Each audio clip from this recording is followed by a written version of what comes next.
Health for all season 3 के episode 2 में आपका स्वागत है। दिल का मामला बड़ा नाजुक होता है। इसे संभाल कर अच्छी देखभाल के साथ रखना पड़ता है, क्योंकि दिल के मामले में जरा सी कोताही भारी पड़ सकती है। आजकल काफी सुनने में आता है कि कम उम्र में ही लोग दिल के मरीज हो जाते हैं। कोविड-19 महामारी के बाद तो हार्ट अटैक की संख्या में बहुत ही तेजी आ गई है। चलते फिरते नाचते गाते लोग अचानक गिर पड़ते हैं और उनकी मृत्यु हो जाती है। समाज में, देश में एक पैनिक का माहौल बन जाता है। क्या वजह है? ये हम सभी जानते हैं कि गलत लाइफस्टाइल और खान पान का हमारे स्वास्थ्य पर बुरा असर पड़ता है, लेकिन क्या हम ये जानते हैं कि इन मामलों में डूज एंड डोंट्स क्या हैं? मतलब क्या करना चाहिए और क्या नहीं करना चाहिए? इन्हीं सब सवालों के जवाब तलाशने के लिए हमने देश भर के कई जाने माने एक्सपर्ट्स को आमंत्रित किया है, जो हमारे आपके मन में उठने वाले तमाम डर को एड्रेस करेंगे। जो इस समय सबसे ज़्यादा डर है कि कोविड महामारी के बाद ये अचानक तेजी आई है या वीडियो ज़्यादा बन रहे हैं। और अचानक तेजी आई है, चलते फिरते लोग गिर जा रहे हैं, हार्ट अटैक हो रहा है, लोग तरह तरह की बातें करते हैं। कुछ लोग कहते हैं कोविड का प्रभाव है, कुछ लोग कहते हैं वैक्सीनेशन का प्रभाव है। क्या है डॉक्टर साहब? बहुत ही दर्द के साथ कह रहा हूँ कि लोगों ने बहुत ज़्यादा इस पे कहना शुरू कर दिया है कि वैक्सीनेशन का प्रभाव है। सबसे पहले मैं ये पॉइंट क्लियर कर देता हूँ, हमारे जो वैक्सीनेशंस हैं ये दोनों तीनों और नेजल वैक्सीन ये सेफ रहे हैं ओवरऑल, और मैं भी उनको ले चुका हूँ। लेकिन ये बात सही है कि बहुत सा काम हुआ है, रिसर्च हुई है। जो mRNA के फाइजर मॉडर्ना के वैक्सीन अमेरिका में लगे, उनकी इम्यूनिटी भी शॉर्ट में पाई गई है और उनसे साइड इफेक्ट भी हुए हैं। लेकिन इसमें जो majority of chunk sudden deaths हुई हैं और लोगों को बहुत ज़्यादा परेशानी हुई है, वो इसकी वजह से हुई है कि कोविड की वजह से कोआगुलेशन सिस्टम बहुत ज़्यादा लोगों का इफेक्ट हो गया था, और उसको हमने बहुत बाद में रियलाइज़ किया। हालांकि शुरू से ही ये हो रहा था, लेकिन इसकी तरफ ध्यान नहीं गया।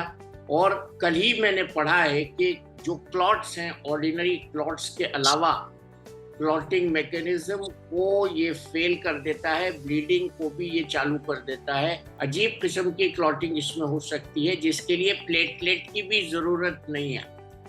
और वो क्लॉटिंग जो है इमिलॉइड क्लॉटिंग, एमिलॉइड क्लॉटिंग जो है कहलाई गई है, और जो के क्लॉट्स तैरते रहते हैं ब्लड में और वो जाके सडन हार्ट को प्रभावित कर सकते हैं। दूसरे एरिथमियाज इसमें बहुत ज़्यादा बढ़े हैं। इसके बाद 7 से 8% लोगों की डेथ इसकी वजह से हुई है।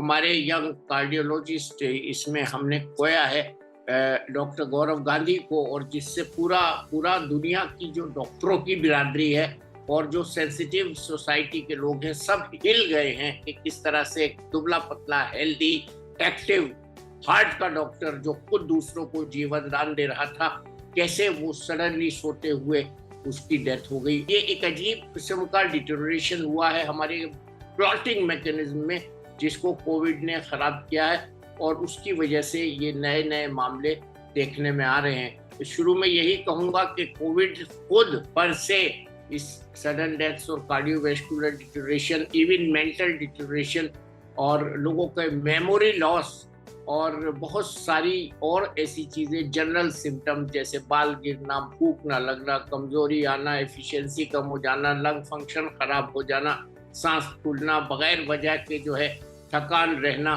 तो ये सब सिम्टम्स जो हैं पोस्ट कोविड हमको देखने को मिल रहे हैं। और अभी आगे कितने दिन तक हम देखेंगे इसको भी नहीं कहा जा सकता।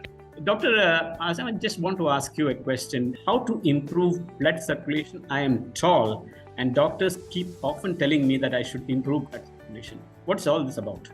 Well, see, the basic way in which you can improve blood circulation is to strengthen your cardiovascular health. So, get into a regular exercise regimen, make it a part of your day-to-day life without fail, like you get up, brush your teeth, wash your face. Do some kind of an exercise. You don't need to go to a gym every day. Just walk in your own house, but walk briskly. Many people, they say that, we do walking, and what they do is they take a walk in the park. So walking in the park as a form of exercise is different from taking just a casual stroll in the park. So if you take a casual stroll, yeah, it has some benefit. It's better than sitting on a couch, as Sir says, and doing a sofasana.